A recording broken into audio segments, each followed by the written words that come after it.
There are currently more food banks in the UK than there are McDonald's. Let that sink in for a second. The country that invented the Industrial Revolution, that once ran a quarter of the entire world, that still hosts one of the largest financial centres on the planet, cannot feed a growing number of its own people without volunteers handing out tins of soup in church halls. And here's the thing, nobody really planned for this. In fact, the first modern food bank in the UK opened in 2000 in Salisbury. Just one. Today, the Trussell Trust alone, the UK's largest food bank network, operates over 1,300 distribution centres. Add in the thousands of independent food banks outside that network, and the number climbs closer to 2,500. McDonald's, for reference, has around 1,450 locations in the UK. So the question isn't just why so many people in one of the world's richest countries need emergency food parcels. The real question is, how did a system this broken get built? And more importantly, who built it? To understand how we got here, it helps to understand what a food bank actually is. Not in the brochure sense, but in the real sense. A food bank is what happens when the formal safety net fails. It's the last resort before someone genuinely goes without eating. Most people who use one don't want to. Many are embarrassed to. You typically need a referral from a doctor, a social worker, or a job centre to even get through the door. It's not a lifestyle choice, it's a crisis response. And the trend, it turns out, has been building for a very long time. Go back to 2009 to 2010. The Trussell Trust handed out just over 40,000 food parcels that year across the entire UK. By 2023 to 2024, that number had exploded to over 3.1 million. That's not a coincidence. That's not a glitch. That's not a cost of living crisis. That's a structural collapse playing out in slow motion over more than a decade. Now, the obvious explanation, the one you'll hear most often, is that everything got more expensive. Inflation hit hard, energy bills doubled, mortgage rates climbed, and yes, all of that is true. But here's where it gets interesting, because if you look at the data more closely, the numbers were already heading in the wrong direction long before anyone had heard of a cost of living crisis. Between 2012 and 2019, food bank usage tripled. Prices were stable, the economy was growing, unemployment was falling. On paper, things were fine. And yet more and more people were turning up at food banks every single week. So what actually happened?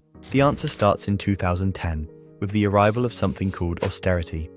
After the financial crash of 2008, the UK government decided the best way to fix the economy was to cut public spending. Dramatically, over the following decade, around £37 billion was stripped out of the welfare state.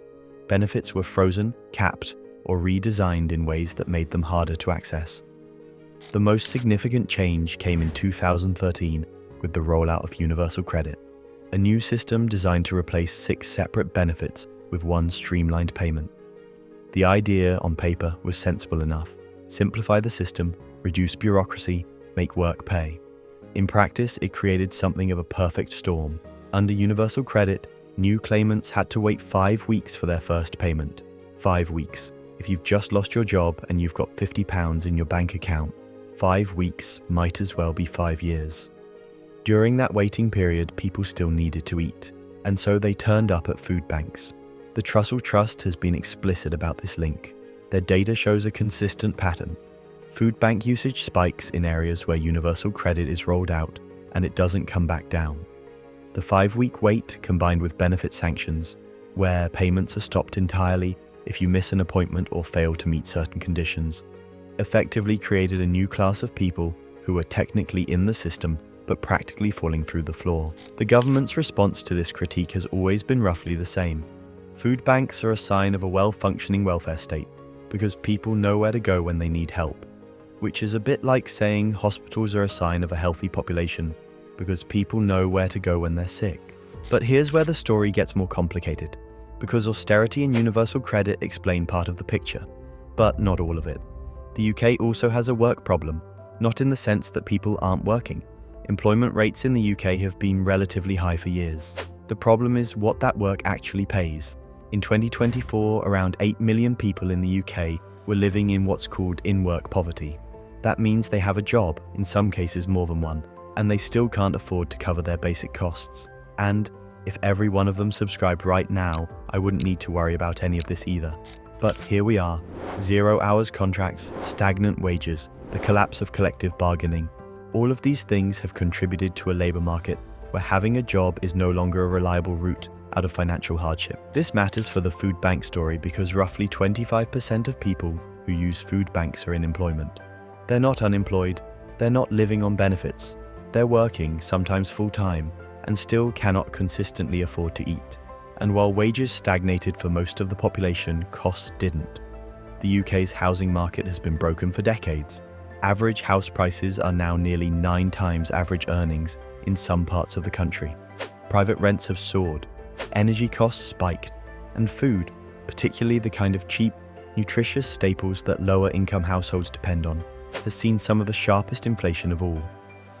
The result is a kind of slow-motion squeeze. A family might not be in crisis on any given Tuesday, but over months and years, as the gap between income and essential costs gradually widens, the margin for error shrinks until there's nothing left. One unexpected bill, one missed shift, one car that needs fixing, and suddenly, for the first time, they're standing outside a church hall with a referral slip. So where does McDonald's fit into all of this?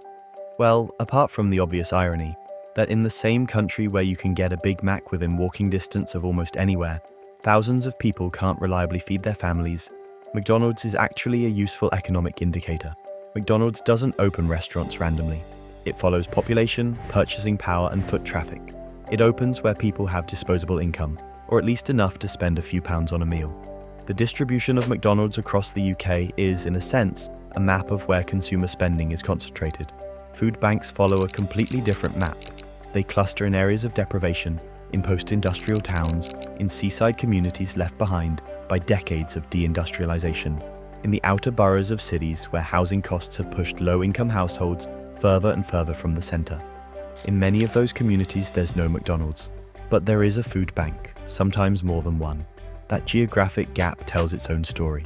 Britain has become a country where the markers of affluence, the coffee chains, the gyms, the fast food franchises, and the markers of poverty, the payday lenders, the betting shops, the food banks, don't just coexist. They operate in entirely parallel economies, side by side, but completely separate. Now, the uncomfortable question is whether any of this was inevitable. The UK is not a poor country. It has the 6th largest economy in the world. It has a national health service. It has a welfare state that, for all its flaws, still exists. The idea that millions of people in this country cannot reliably feed themselves is not an accident of geography or resources. It's a political outcome. Other comparable countries, Germany, France, the Nordic nations, have significantly lower rates of food insecurity. They have stronger minimum wages, more robust social safety nets, more generous in-work benefits. None of them are utopias, but none of them have a food bank network that's grown by more than 7,000% in 20 years.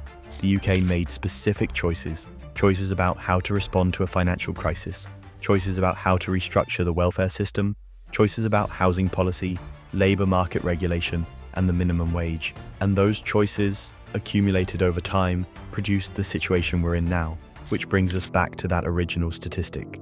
More food banks than McDonald's. It's striking not just because of what it says about poverty, but because of what it says about the kind of country the UK has quietly become. A place where an enormous amount of private wealth sits alongside an enormous amount of private hardship. Where the gap between the two is wide enough that a volunteer-run emergency food system has become, for millions of people, a permanent feature of daily life rather than a temporary fix. The food banks didn't grow because British people suddenly became more generous. They grew because more people needed them. And until the political will exists to address the reasons why, the wages, the benefits, the housing, the cost of living, the tins of soup will keep being handed out, and the numbers will keep climbing. The real question isn't whether the UK can afford to fix this. It clearly can. The question is whether it wants to.